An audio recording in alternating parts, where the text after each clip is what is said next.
Hello, my name is Jessica and I'm a registered nurse. Today I'm going to be talking to you about Neonatal Abstinence Syndrome, or NAS for short. Neonatal Abstinence Syndrome means drug withdrawal in neonates. What is the importance of knowing about Neonatal Abstinence Syndrome? In today's society, drugs have become commonplace.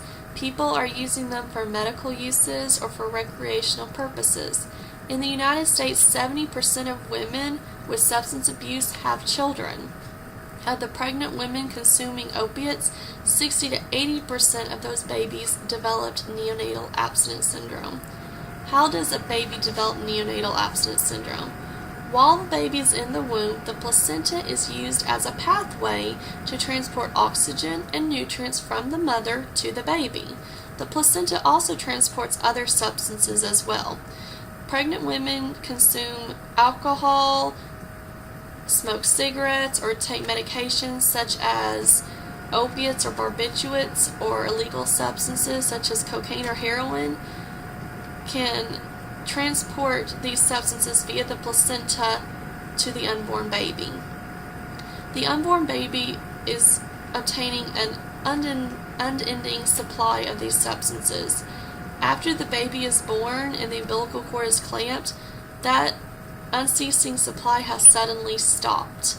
And this is when the baby starts to develop a physiologic dependence to those substances. So how do you decide if a neonate has the diagnosis of neonatal abstinence syndrome? Before the baby is even born, a look at the mother's medical history can give a warning of some things to come. Previous treatment misuse, limited prenatal care, mysterious miscarriages, and multiple unplanned abortions are some cardinal signs of drug use.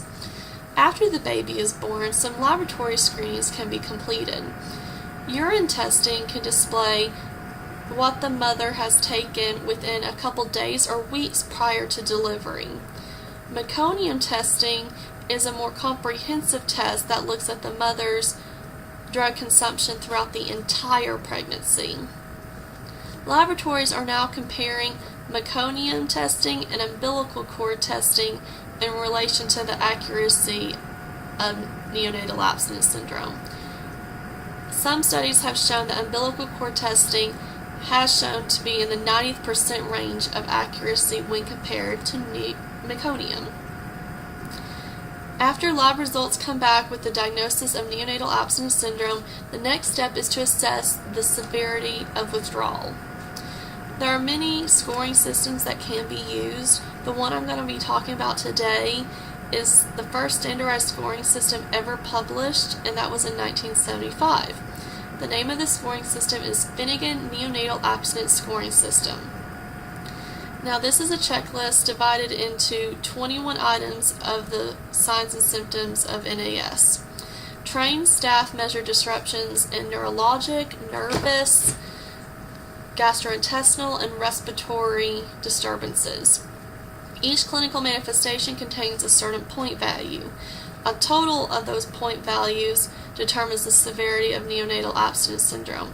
The lowest possible value is 0, and that indicates no indication of neonatal abstinence syndrome. A score of 8 or higher is indicative of NAS, and depending on which version of the Finnegan scoring system you're using, the highest score can either be 37 or 44. So some of the characteristics of the neurological disturbances is high-pitched screams. The withdrawing infant has a high-pitched shrill compared to the non-withdrawing infant, and it's more lustry cries. Other characteristics of neurological disturbances is sleeplessness and irritability.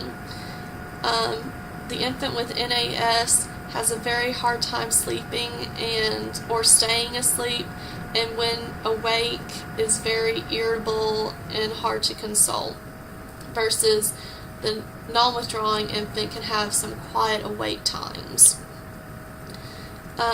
Other neurological characteristics include jitteriness or tremors, hypertonicity, skin excoriations, and even seizures. Nervous system disturbances include fevers and sweating. Now, this can be due to the infant's metabolic rate being in overdrive because of the withdrawal. Other nervous system disturbances include yawning and sneezing, nasal congestion, nasal flaring, and mottling of the skin. The yawning and sneezing have to be in intervals of 3 or greater in order to be included in the scoring system. Gastrointestinal disturbances include uncoordinated and infrequent sucking. This uncoordinated and infrequent sucking can lead the baby to not be able to consume enough nutrients and can become dehydrated. When the baby does consume enough nutrients, the GI disturbances can include projectile vomiting and loose liquid stools. Characteristics of respiratory disturbances include an increased work of breathing and increased rate of breathing. For newborns, an increased rate of breathing is 60 breaths per minute or higher. Increased work of breathing, the nurse can assess by looking at any retractions that develop near the rib cages. After the short-term impact of withdrawal is over, the next issue is the child's sensory and child development. The type and amount of drugs the mother consumes determines the severity of the neurological and developmental setbacks of the child. Some of the long-term setbacks can include speech, reasoning, conceptualization, and conduct. Long-term therapy will be needed for a child with these problems. So what is the nurse's job during this time? In order to reduce the number of cases of NAS, the key is to start educating the mothers. The nurses have the most frequent opportunities to gain trust and to educate mothers on how to prevent this in the future, as well as how to care for their baby in the present. The goal is to have treatment that is all-inclusive and cohesive for the mother and the child. Infants with NAS have major difficulties processing external stimuli. Our bodies categorize sight, smell, sound, taste, and touch, and then adapt to that types of environment. Infants with neonatal abstinence syndrome hear someone's voice, feel someone's touch, see lights flickering, and their sensory management goes into overload. This is the nurse's responsibility to assess these social triggers and adjust their handling of the infant.